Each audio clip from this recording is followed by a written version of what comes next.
Hi, I'm Beth Wilson, and I'm here today with Ken Hyde. How are you, Ken? I'm well, thank you. And we are at your workshop, the Wright Experience, and I was wondering what the Wright Experience does and what fascinates you about the Wright brothers. Well, we're inspired by the Wright brothers, just the simple fact that they were so secretive about their work and how they were able to use just simple math to develop the airplane when no one else could do that. So that's our job, is to figure out what they were thinking and how they were building airplanes. And you build these airplanes, correct? We do. We build the aircraft and we reverse engineer them. We have aerodynamists look at them. We put them in wind tunnels. We flight test them and get as much data as we possibly can. And are you all fearless enough to fly these things? Oh yes, the airplanes need to be flown to really have the full joy of the work that we do. So the 1902 glider and the Wright Model B are all airplanes that we've flown, plus the 1903 Kitty Hawk Flyer.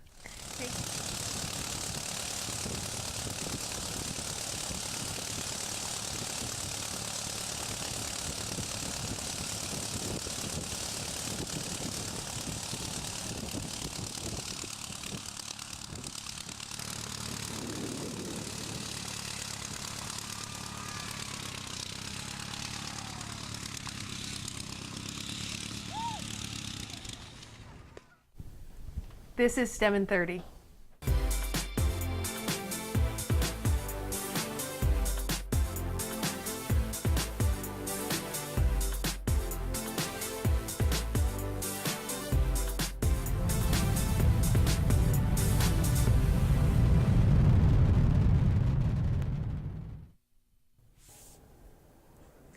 Hi, I'm Beth Wilson, and I'm coming to you live from the Wright Brothers Gallery at the National Air and Space Museum. And today we are talking about this airplane. Does anyone know what this airplane is?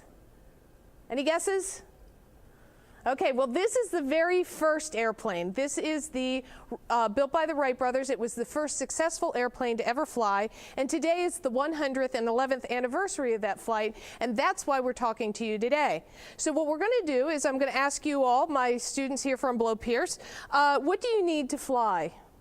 What do you need? Wings. You need wings. And here on my desk, I know it's a little hard for you all to see it, but I have a wing, and you can tell it's a wing shape because it's fat at this end and then it tapers and it gets thinner at this end. But just as important as this shape is this shape, okay? Now I know this is a little hard to see, so I've got a larger one. So what we've done is we've essentially taken an airplane wing and sliced it up so that you could see this section. This is called an airfoil. Now an airfoil is curved on the top and it's flat on the bottom. And the way an airfoil works is if I had wings, okay, I would be going down the runway and the air would hit the leading edge, or this front part of the airfoil, and some of the air would go over the top and some of it would go under the bottom. Now the air on the top starts moving more quickly, and this faster moving air creates a lower pressure. So there's less air pushing on the top, but there's greater pressure up underneath, and these two try and equal out, and that's what lifts a wing or an airplane into the air. Now I know this is hard for you to understand by me just telling you. So you all here in the museum have a piece of paper, right? So I want you all to pinch either end of your piece of paper, and we're going to put this on our top lip, and we're going to blow. But before we blow, which way is the paper going to go? Is it going to go up or is it going to go down? Up. All right, let's try. Right, so the paper goes up simply because you are pushing, your breath is pushing the paper up into the air. Now, we're going to do the same thing, but we're going to put the paper on our lower lip right here. And we're going to blow, but before we blow, which way is the paper going to go? Is it going to go up or is it going to go down? Down, let's try. 1, 2, 3. Which way did the paper go?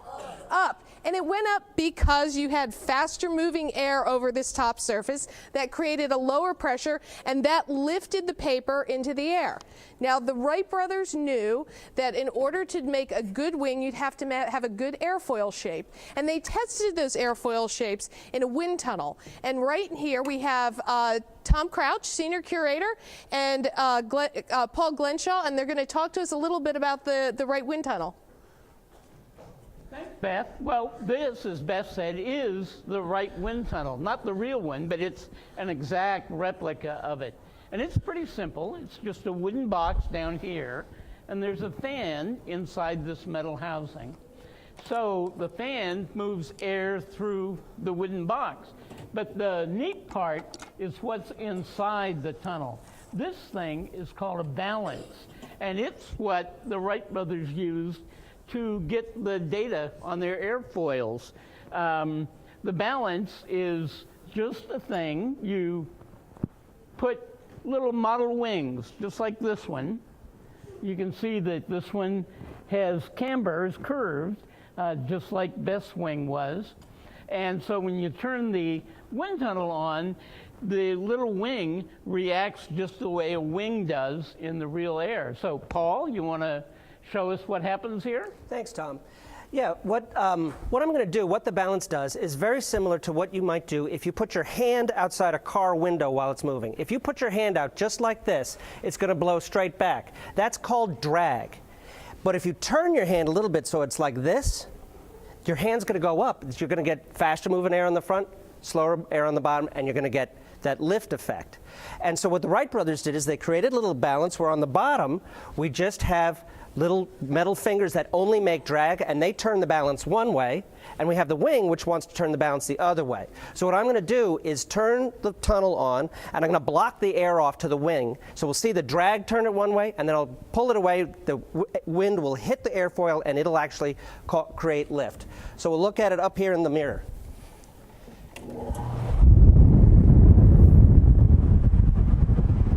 So when I block it off, balance rotates, the drag is pulling the balance that way, and when I pull it away, the wing rotates it that way. So that's drag, and that's lift.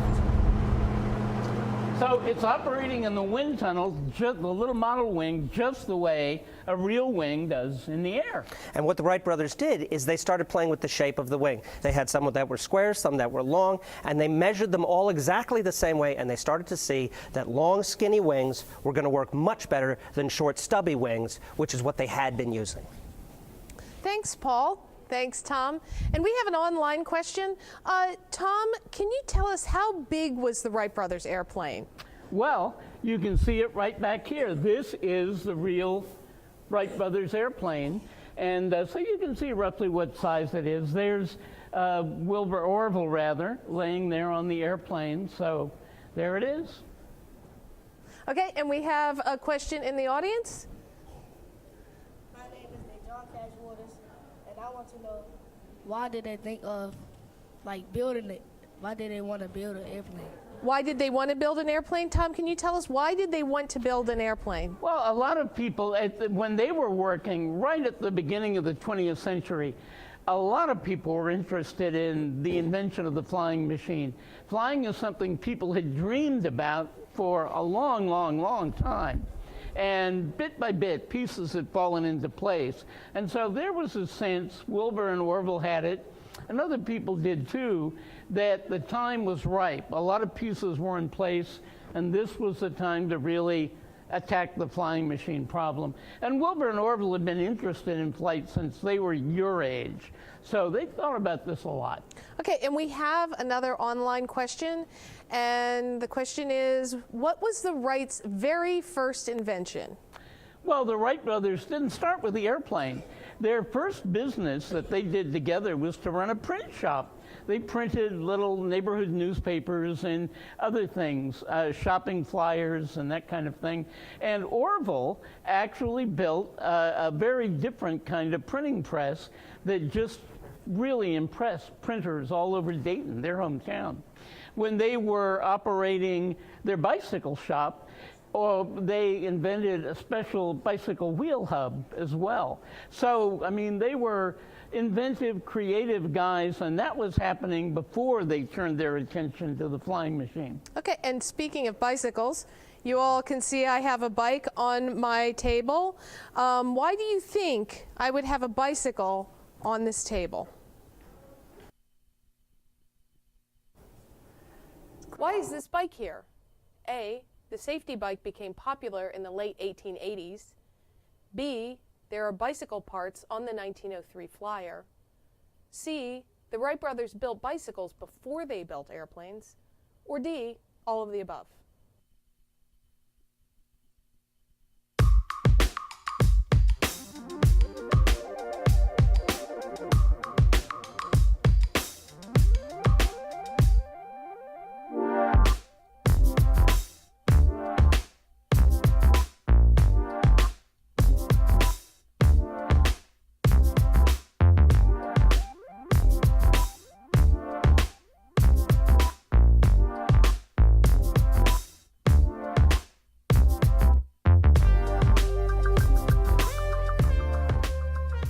Okay, so if you said D, you were correct.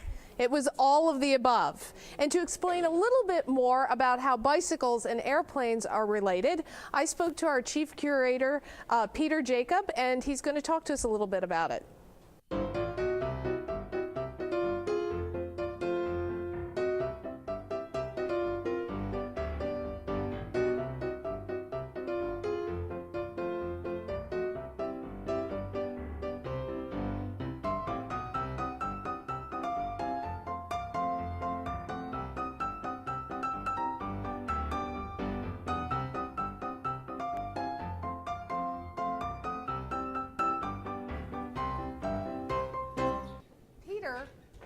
You're chief curator of the museum. Why are you riding a bicycle in the museum?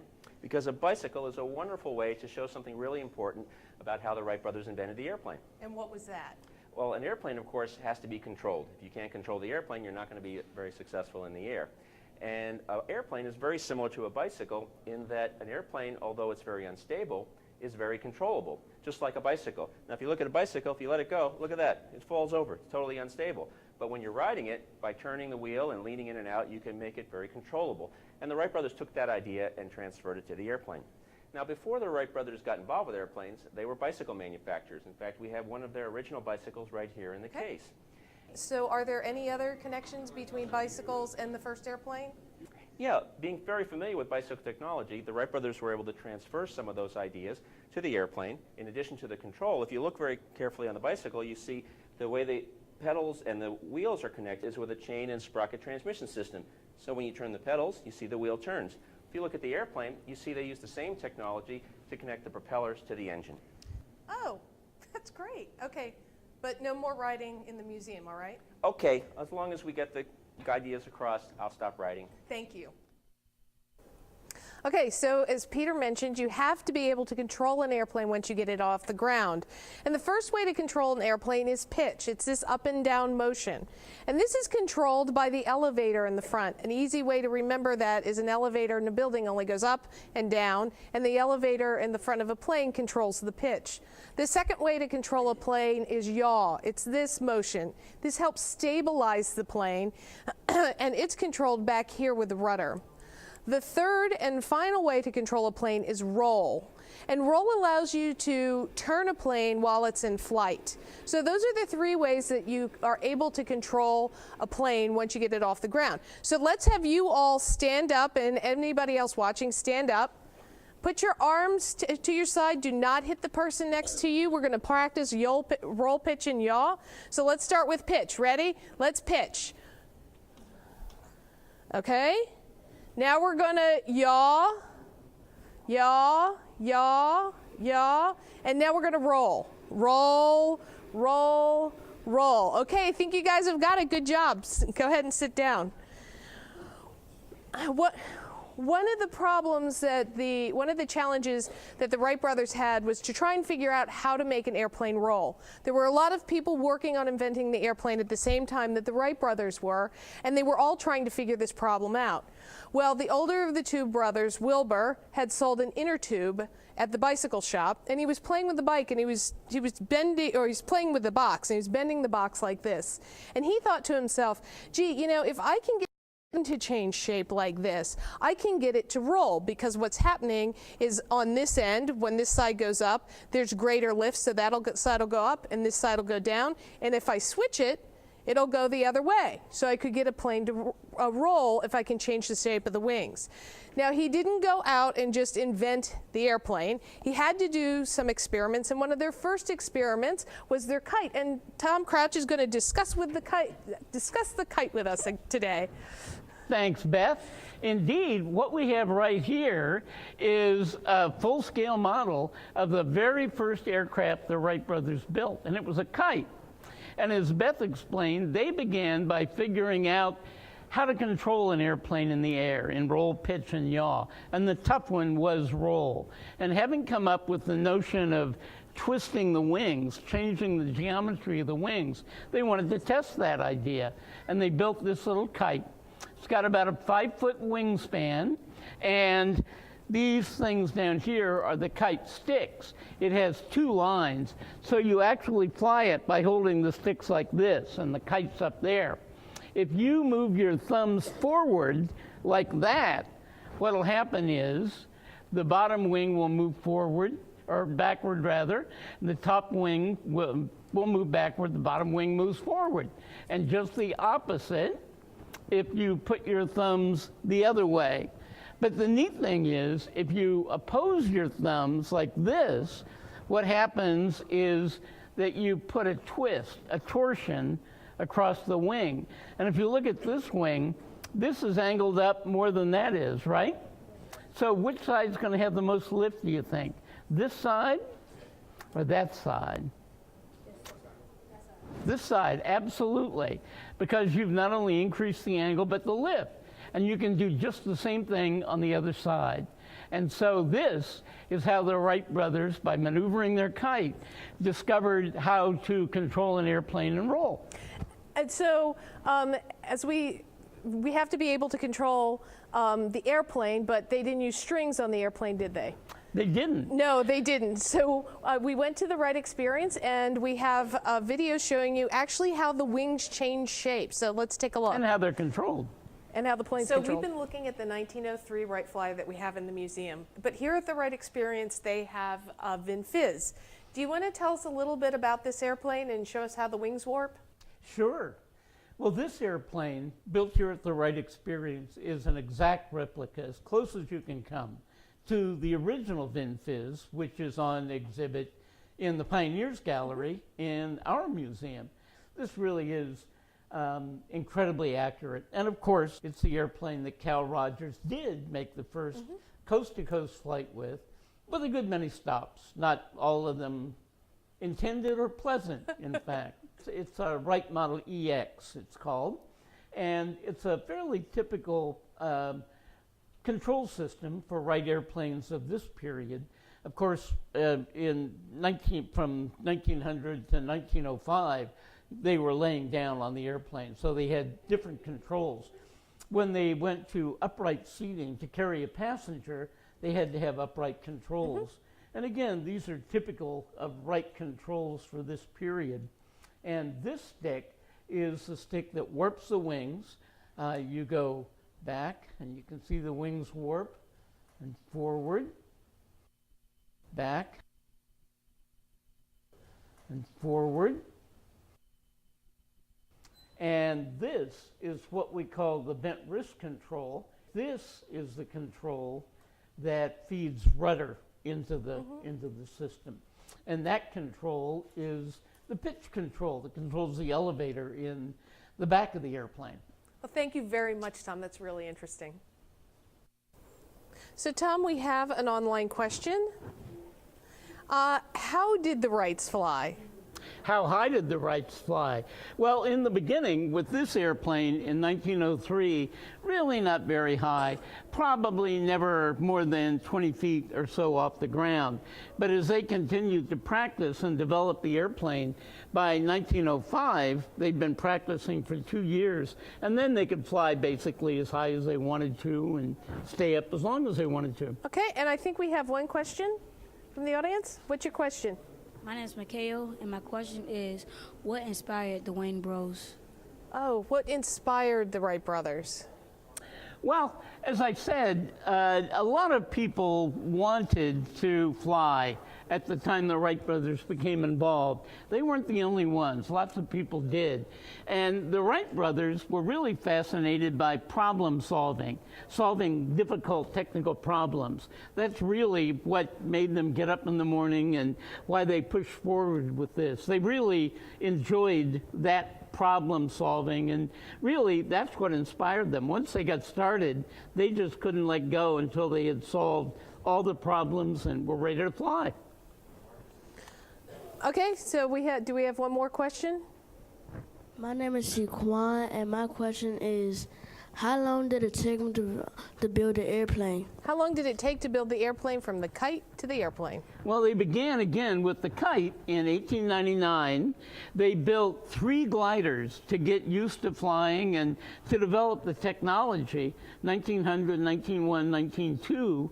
And then they built the world's first powered airplane in 1903, and 2 more after that. This airplane was successful, but it wasn't really practical. By 1905, they had an airplane that would go up and stay as long as the pilot wanted it to and operate fully under control. So 1899, 1905. Okay, so we have this thing sitting on our block, and we're going to guess what it is, but I want you to give us one little hint before we start the clock. Well, when you look at the airplane, it's made out of what? Some wood, some fabric, and some metal. This is one of the metal parts of the airplane. Okay, so let's try and guess what it is.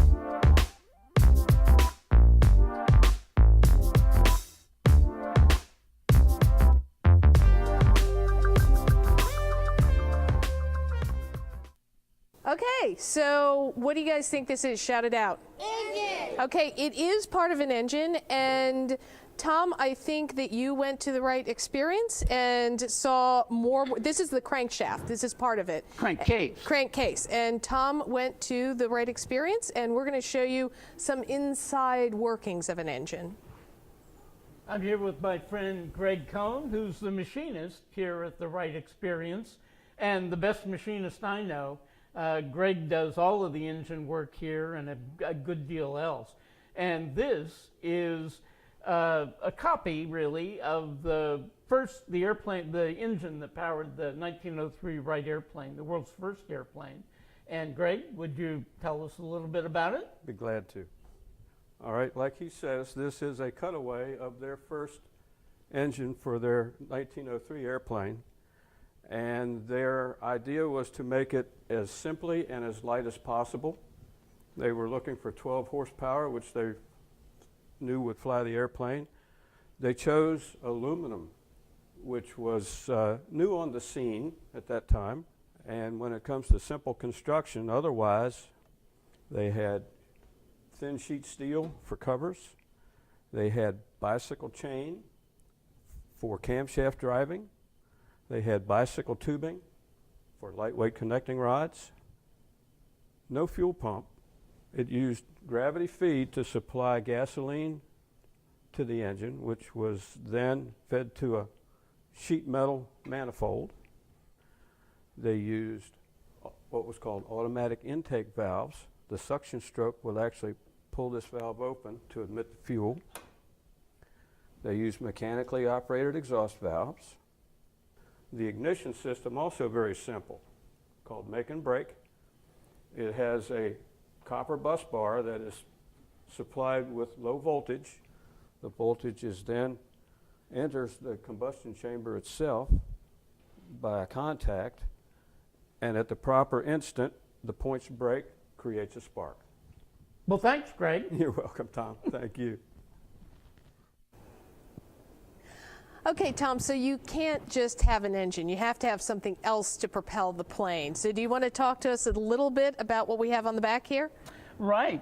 The Wright airplanes were all pusher airplanes. In other words, the propeller's on the back and pushes it forward instead of being on the nose and pulling it. And the propellers, in fact, were one of the most difficult problems that the Wright brothers had to face. They look pretty simple, but in fact, they're really pretty complicated. A propeller isn't like a screw going into wood. It's a rotary wing. You drive a wing through the air and it generates lift. Well, the propellers are shaped like wings too, and as they rotate, they develop lift just like the wing. Only instead of lift, since they're faced this way, it becomes thrust and it moves the airplane forward. Okay, so we've looked at a lot of things today, but there's one more question we need to answer. And to answer that question, I talked to Peter Jacob again.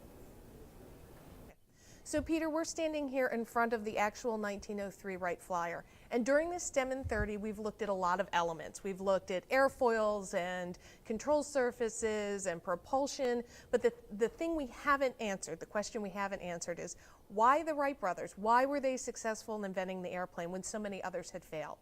Well, of course, Wilbur and Orville Wright were extremely good engineers and had great ingenuity and applied those skills to solving all of these elements that you've talked about. But what really separated them from everyone else is they understood that the airplane was not one invention, but it was many inventions, all of which had to work together to have a successful flying machine. They had to have a good set of wings, a good structure, a good propulsion system, a good control system, and many other elements. So they worked on each of those things, and they knew they had to solve each of those things for the whole airplane to be successful. And today we call that a technological system, where all the components work together to achieve the successful engineering goal. Thank you so much for answering all of our questions about the Wright brothers today. My pleasure. Okay, and we have another online question. And the question is, what level of math skills did the Wrights need to build airplanes? Well, the Wright brothers had enjoyed math in school. They had algebra and they had geometry, and that was really the mathematics that they needed to do what they had to do to invent the airplane. Somebody a few minutes ago asked me how big the airplane was, and really that's something the Wrights had to figure out. They had to calculate using algebra and geometry how much wing area they were going to have to lift the weight of the airplane, the engine, and the pilot. So math was real important to the Wright brothers. Okay, and we have another online question. Why is it important to study the origin of flight today? Well, Rebecca, in fact, we fly today pretty much the same way the Wright brothers did in 1903. Airplanes don't look like this today, and in fact, the parts are in a different position sometimes. We use jets today instead of propellers, but the basic principles that they used of aircraft control, of studying aerodynamics and that kind of thing, that hasn't changed very much since 1903. So the basic principles were there in the beginning, and by studying those, we can understand how we got to where we are today. Okay, and so we actually have a simulator here that's going to show us how the Wright brothers flew in their airplane. So let's go to the simulator. Hi, it's Paul Glenshaw again, and I've got my co-pilot here. Tell us your name. Mikhail. And he and I are going to fly the Wright brothers' 1908 flyer that they brought here to Washington, D.C. To sell to the Army. And they flew it at Fort Myer just across the Potomac River. So how this works is this. We are on the ground. Now put your hand up on the control, and we're going to fly together. I'm the guy who's going to get us in the air. Here we go. We are climbing. That's the pitch that Beth was talking about. And then I put the nose down again, so you can see that this makes the airplane climb, and this makes the airplane dive. Now I'm going to get us nice and steady, and you're going to help us turn. So if you push the sticks forward, you're going to see the airplane will start turning to the left. Now pull us to the right, which means come on back. Keep going until the airplane reacts. There you go. But not too much, because then we start to go down again. So push them to the left again. And what we want to do is get the airplane to just fly nice and steady. Now we're going to see if we can land it right there on that field. This is 1908, so there's no airports anywhere. We can just land wherever we want. So that's STEM in 30 for today. I want to thank the Alcoa Foundation, Tom Crouch, and the Wright Experience, and we hope to see you again soon.